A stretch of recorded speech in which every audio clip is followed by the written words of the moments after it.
awake dhewe. Ya gitu. Itu alam semesta itu sudah diprogram. Hukum feedback itu, hukum imbal balik bolak-balik itu sudah terprogram.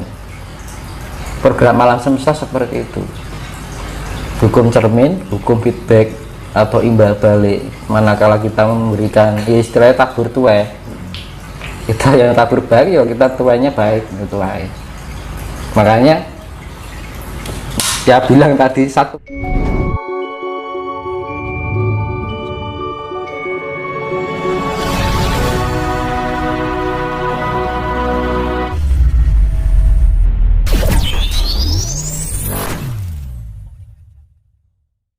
Selama ini dan sampai sekarang ini orang pada kehilangan itu. Mungkin kasih sayang pada keluarga umum, wajar, ya kan? Itu pun aja banyak yang kehilangan kasih sayang dengan keluarga, iya kan? Bapak lali anak, anak lali bapak, gampang aneh kan? Iya mas. Dulur tegel karo dulure, yang sedulur sama saudara sudah tidak ada kasih sayang. Teman makan teman, anak ya. Dan ini semakin merebak, semakin kesini semakin menjadi-jadi. Makanya saya bilang tadi, ini nanti karena energi cakra semesta ini yang cokropahilingan itu akan energi semakin besar, ini akan mempengaruhi emosional. Nah, emosional itu kalau kita nggak bisa menjaga diri dengan stabilitas diri kita sendiri, terbawa, akhirnya terhanyut di dalam sifat-sifat keegoan. Akhirnya nyalahke, akhirnya merasa benar, merasa pintar. Nah, ketika kita menyalahkan orang lain, itu sebenarnya kita memukul diri kita sendiri tanpa sengaja. Tapi kalau kita berbuat sama orang lain kebaikan, itu juga ada imbasnya pada diri kita. Makanya hukum cermin itu. Jadi uang uripi kaya uang ngilu, kaya orang bercermin gitu. Ketika kita mengeluarkan cahayanya biru, ya kembali ya biru. Kalau kita keluarkan cahayanya merah, yang kembali ya merah. Hidup seperti itu. Makanya dianjurkan untuk kasih. Makanya misalkan kasih kita nggak diterima, nggak masalah. Itu tetap kasih kembali pada diri kita. Misalkan orang balasnya wis ben urusane Gusti Allah kan ngono to.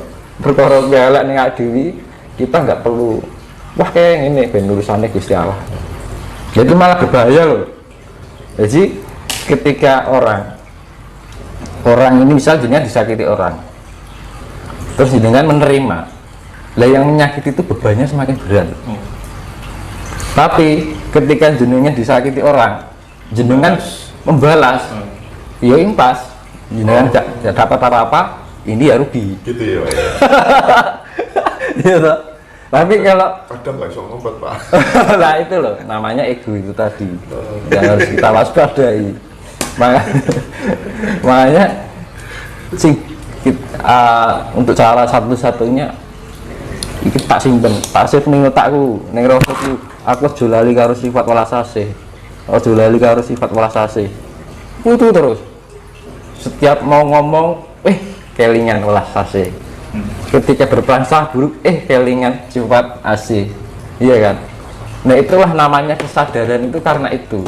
Yang menyadarkan diri kita, yang meningkatkan tingkat kesadaran kita adalah apa? Ya welas asih itu sendiri. Kuncinya semuanya itu kasih sayang. Nggak usah kemana-mana. Iya kan? Sakit kitab itu isinya ya, misalnya satu kitab ini kasih sayang, selesai. Iya. Nggak usah ini ayat ini isinya ini, ayat ini isinya ini, nggak usah.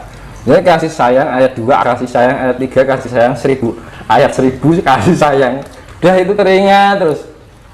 Itu timbul tingkat kesadaran dalam diri kita. Nggak mungkin orang bu wis ngereng lah.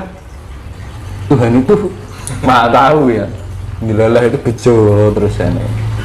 Mau selamat longgaran bejo. Nek bejo mesti selamat gitu. Prinsipnya bahwa bejo ya kan, keberuntungan, apes, kesialan itu yang ciptakan manusianya sendiri Pak. Jadi terbawa dari pikiran dan kebiasaan yang berulang-ulang sendiri sebenarnya. Oke, poinnya dikasih sayang. Manusia itu proses Iya kan, kalau Tuhan itu unproses, jadi manusia itu berproses. Kalau kita nggak mau berproses, ya wis, kan gitu. Manungsa winenang di berbawase sok ana ing astane Gusti. Manusia berhak untuk berusaha. Tuhan yang menentukan. Kan gitu. Kalau kita nggak mau, tapi kita mau keinginan baik, terus manusianya nggak mau berproses. Terus pilih ya, aku harus kayak kue. Kue berproses semua kan gitu, nek mau Gusti Allah ngomongnya dhewe. Kan gitu. Semua itu alam semesta itu sudah diprogram. Hukum feedback itu, hukum imbal balik bolak balik itu sudah terprogram. Program alam semesta seperti itu. Hukum cermin, hukum feedback atau imbal balik. Manakala kita memberikan istilahnya tabur tuai, kita yang tabur baik ya kita tuanya baik itu aja. Makanya dia bilang tadi satu kitab ini, kitab 1 sampai 1000 isinya welas asih sudah cukup. Nggak perlu ayat ini, bacanya ini nggak perlu, tapi terapannya marahnya bingung kan gitu loh. Iya. Makanya dulu saya pernah di video sebelumnya itu kunci utama adalah welas asih. Soalnya saya mengajarkan pertama itu dari Sang Hyang Wisnu waktu itu di Gunung Lawuh yang pertama, Gir mungkin ini mengisi welas asih. Saya pikirkan kok ngono, kita bisa bersikap rendah hati karena kita punya jiwa asih. Kita nggak punya dendam karena kita punya jiwa asih. Kita tidak bisa membenci karena kita jiwa asih. Kita bisa menghormati, menghargai orang lain karena punya rasa asih. Nah, mana kita bersikap arogan, asihnya di mana? Mana kita menjelek-jelekan orang, menyalahkan orang, merendahkan orang, kasihnya di mana? Iya kan, kuncinya mau hiji dong mas. Jadi, wah itu setan loh, setannya yang ngawak dewi, kan gitu loh. Wah, orang itu kemasukan iblis.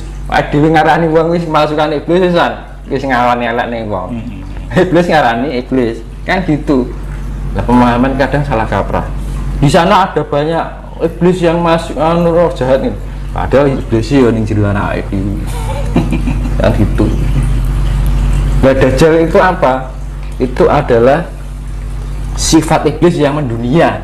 Makanya di dalam kitab-kitab apa itu, Dajjal akan menguasai dunia. Ya wes ini sudah sekarang ini. Dajjal diartikan Dajjal itu sifat iblis yang mendunia.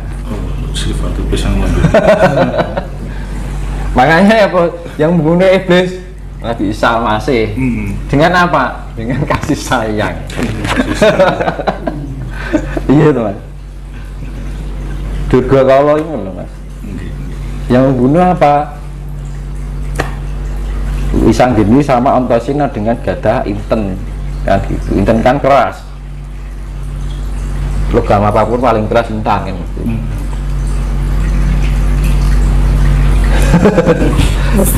Nah makanya pada itulah yang namanya Dajjal. Dajjal itu ya sifat iblis yang mendunia, bukan untuk wujud itu ini ora. Terus Isa masih turun enggak, tapi AC itu Ya. nah AC itu yang makanya musuh ini ya kasih tadi, sifat kasih yang mendunia. Lucu. Gitu loh. Kalau sudah wah kewongke klebon iblis ngarani, kita ngarani elek berarti tumindak elek nih wong wis ngarani wong. Jadi kita yang keluar sifat iblis sudah metu, iblis ngarani iblis kan ngono loh. Jadi rasanya lah ke iblis ki sosok wah guru-guru iblis ngomong iblis ini ngawet dhewe nyalahke iblis mesake sing diarani kan ngono. Wah kan setan. Nah, dhewe bagian golongan setan. Kan gitu. Setan itu kan sifat panas ya, pengaruh suhu panas yang mempengaruhi emosional dan nafsu kita. Jadi segala sesuatu sebenarnya terjadi di dalam. Nah gitu, nggak usah kemana-mana.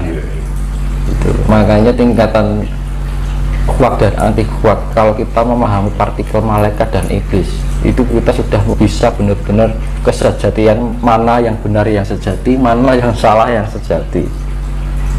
Itu karena partikelnya itu paling lembut di bawahnya partikel Tuhan. Partikel Tuhan itu namanya Higgs boson. Kalau bahasa metafisikanya partikel gas. Itu. Jadi ya saya kembalikan ya tadi pemurnian itu dua macam, yaitu saya simpulkan ya, materi dan non materi. Non materi tugasnya adalah ya itu tadi Wisanggeni atau Yesus atau Isa Al-Masih, ya kan. Kalau Wisanggeni kan tulisannya sang yang menang, ya kan. Kalau ning Nasrani putra Allah kan yang makanya itu podo toh. Terus Antasino tulisannya Bathara Baruna penguasa laut. Nah satunya itu dengan kalau Isa melawannya itu memurniannya dengan sifat kasih sayang, kedamaian yang mendunia, mercusuar dunia mahan apa zaman kesucian. Jadi kesucian itu mendunia. Terus yang itu yang sifatnya non materi, ya kan. Terus yang materi itu tugasnya Nabi Khidir, nek cara agama, nek cara wayang torok apa Antasina tipisane sang yang Baruna penguasa laut, air laut. Nah itu dihempaskan karena air asin itu sifatnya penetralisir, proton 50 proton 50 neutron digabungkan plus minus, muatan plus minus itu jadi satu menjadi netral. Jadi kalau ini misalnya 100% ya, ini 70, ini 30 gak seimbang. Jadi harus seimbang. Makanya ya kalau ingin dinetralkan, punya nafsu kelebihan juga nggak baik.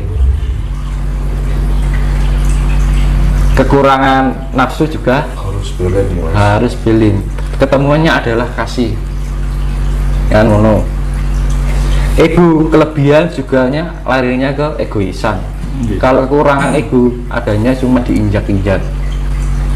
Makanya harus di 50% kan itu harus diseimbangkan. Akhirnya ketemu kebijaksanaan. Nah, antara kasih sayang dan kebijaksanaan bersatu menjadi suatu kedamaian yang sifatnya nol, netral.